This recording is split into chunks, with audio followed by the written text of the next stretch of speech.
Hello again, everyone. Edwin Learnard back once again. In this YouTube astrological segment, I'm going to be giving you my Virgo May 2019 horoscope forecast part 2 of 2. And yes, this does apply and pertain to the Sun, Moon, and Ascendant.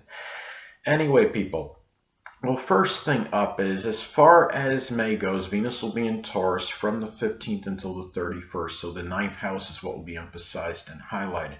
So at this time, this could be about perhaps spending money on a Taurus higher education endeavor. It could be something connected with agriculture, architecture, something with art such as drawing, sculpting, or painting, acting, or also could be a time where you might connect with a Taurus Sun, Moon, or Ascendant person, or simply one that embodies Taurus characteristics. It could be through, perhaps through traveling abroad. It could be a foreigner, someone you know at a college, university, someone at a religious congregation. Also about valuing persistence, perseverance, and patience, and going outside the box, expanding horizons, matters pertaining to in-laws and grandchildren, and also about enjoying earthly pleasures and creature comforts with ninth house people at this time. It could also manifest in conservative spending in matters connected with publishing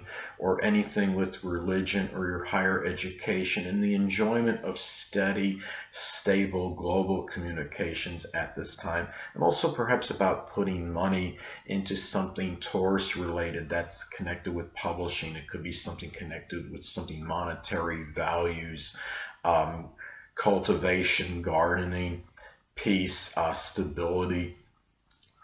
Next thing up.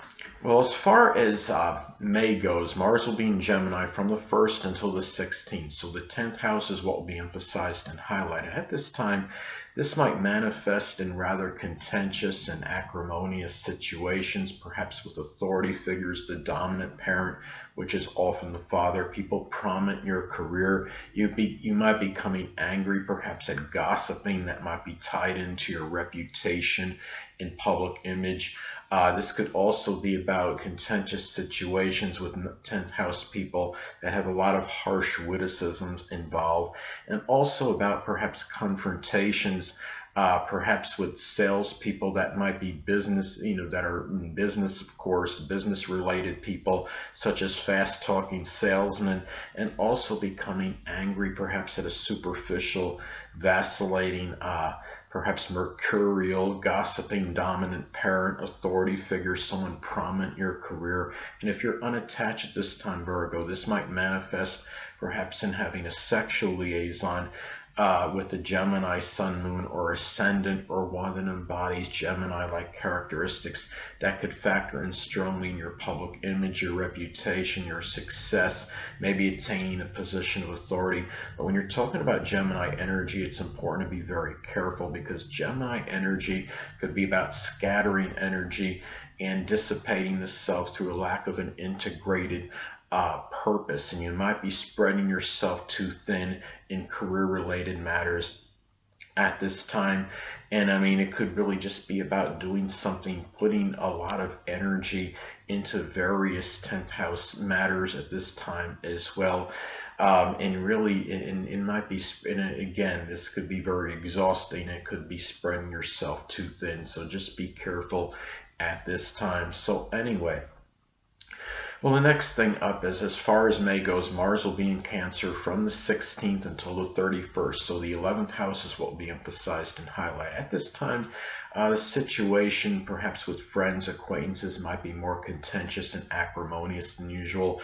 It could be where you might be brooding over past hurts with these people, and you might find yourself becoming angry over perhaps a rather temperamental, clingy, oversensitive friend or acquaintance, or someone you know at a group, club, or organization, but also perhaps about taking action into safety and security for your future. You might put a lot of energy and vitality into Cancerian goals and aspirations, such as perhaps laundry work, doing something with cooking, culinary work, working as a caretaker, doing something with home renovation, remodeling, or just simply doing something with starting a family, or maybe getting a home.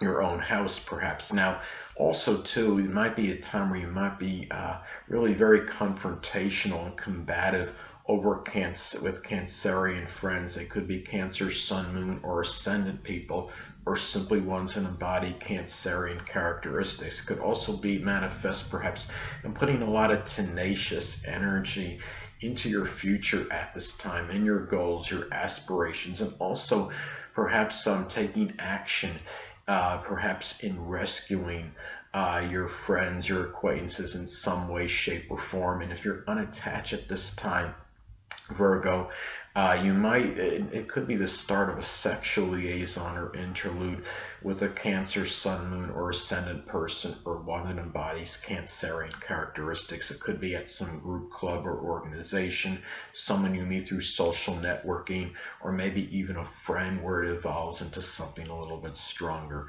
Anyway, well, next thing up is Jupiter will be in Sagittarius still, so the fourth house is what will be emphasized and highlighted. Now, at this time, as I've talked about in previous videos, Jupiter could be rather paradoxical, could be very strongly benign and benevolent, but it could also have a tendency to enlarge and expand.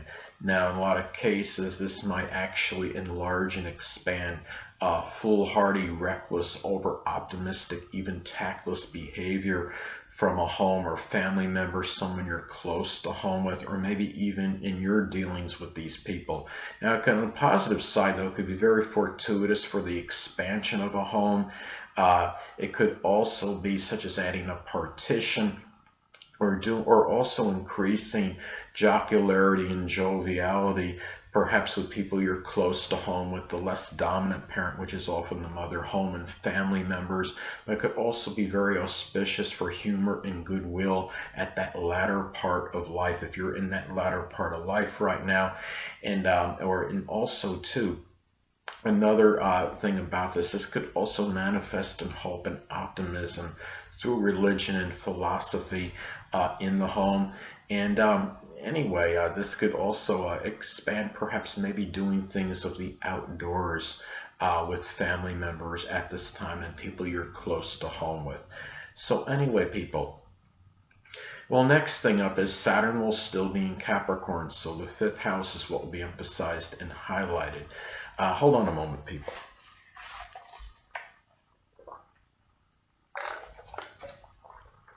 Sorry about that, I'm back. But anyway, well, this could be about dealing with certain restrictions and limitations in fifth house matters, such as your fun, amusement, your enjoyment. You might be dealing perhaps with having to take care of a debilitated or sickly child or lover. It could be something Capricorn related, such as something with the knees, the bones, or the joints, and maybe making you feel somewhat despondent and melancholy. It could also be about taking serious responsibilities to fifth house matters. It could even be gambling debts at this time, or some kind of investments. Now, also, too, in some isolated cases, it could manifest perhaps in a government restriction that might be prohibiting your fun and enjoyment at this time. And also, perhaps, this could be about Saturn-type hobbies or things of amusement, your enjoyment. I mean, it could be something connected with playing some kind of business game, like a business board game, or something with politics at this time. Anything that could be Saturn related. And it could also just manifest perhaps in working laboriously, more in with a lot of consistency in something sports related at this time. And also older people might figure more prominently in your fun at this time, and maybe even attaining personal popularity. But it could also be about dealing with restrictions in your personal popularity, and a lot of this could be dependent and predicated, of course, on aspects this makes to points in your chart. Let's say that this Saturn transit is making an adverse aspect, say, to your natal Venus at this time. And I mean, that could be something where it could increase that propensity for this, because Venus, of course, is connected with our relationships. I mean, that could be one example where it could kind of reaffirm that energy. Now, the thing about this is, if we are, another thing too, is that looking at this could also be about perhaps at this time, if you're unattached at this time, Virgo, you might connect with an older Capricorn sun, moon, or ascendant person, or one that embodies Capricorn traits and characteristics. Anyway, next thing up. Well, Uranus will be in Taurus still, so the ninth house is what will be emphasized and highlighted. At this time, well, you might be dealing with some unusual, stubborn, obstinate behavior, perhaps with in-laws, with grandchildren, people at a college or university or religious congregation. Could also be about Taurus friendships might figure prominently in ninth house matters, such as expanding your horizons, going outside the box, your philosophy or religion, higher education.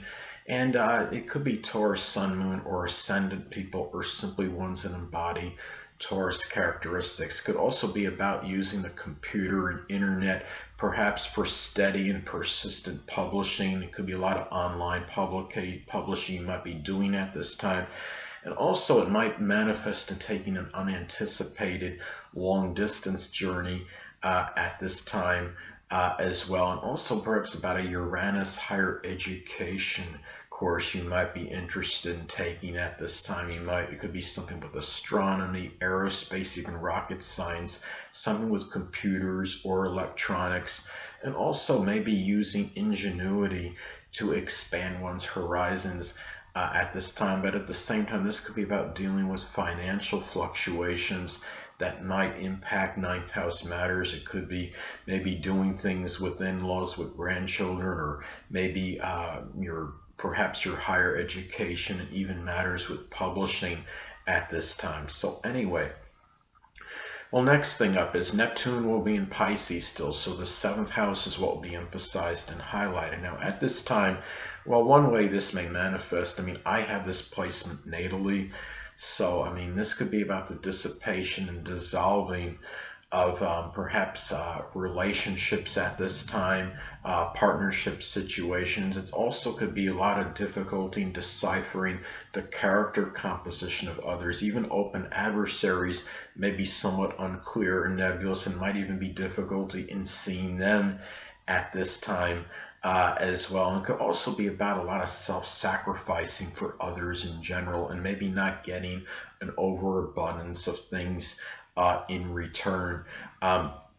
Also, it could be about even public speaking on the metaphysical, which can include astrology. Sadly, you might attract people that are in less fortunate situations at this time. It could be people that are, maybe they're recovering alcoholics, or people that were involved in drugs, or people that are less fortunate than yourself, such as the impoverished, the oppressed, the homeless.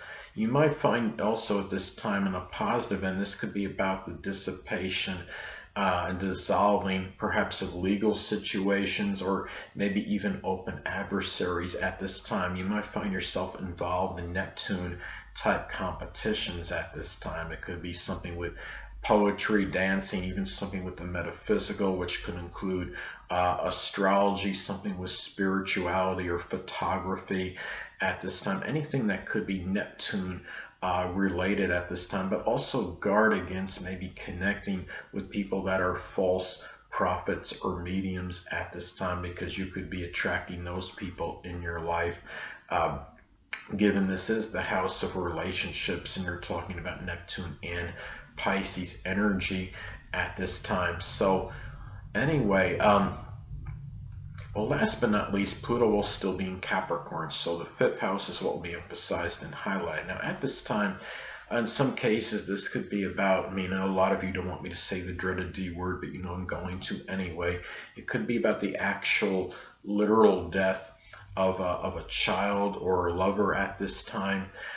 This could also be, in some cases, just about the obliteration of a connection with one or both of these people, perhaps also gaining power, perhaps through personal popularity. Could also, you need to guard against at this time too, Virgo, perhaps about obsessive or compulsive gambling at this time, which could be unusual for a Virgo person, because Virgo is generally going to be very frugal, maybe even downright parsimonious in some instances. but there is a greater propensity for this when you're talking about Pluto energy and the 5th house. But you also might find yourself doing something Pluto-like in terms of your fun, amusement, your enjoyment. It could be something connected, hey, with the board game Operation, but also doing something maybe with recycling, the occult, the supernatural, astrology, investigations, such as maybe doing something with a metal detector. And anything that could be Pluto related could be something you find very amusing at this time. And also, too, guard against manipulative and domineering behavior in matters with children and lovers at this time as well. You also might get involved in a Plutonian type investment, such as something with something nuclear, or such as something perhaps with, I don't know, insurance, maybe if they have anything connected with insurance, that could be like a stock or anything, again, that could be Pluto related at this time. Could be something that you might find yourself getting involved in terms of an investment with. So anyway, and you might also become interested in some kind of dark entertainment at this time, such as something with the horror, the supernatural, going to haunted houses.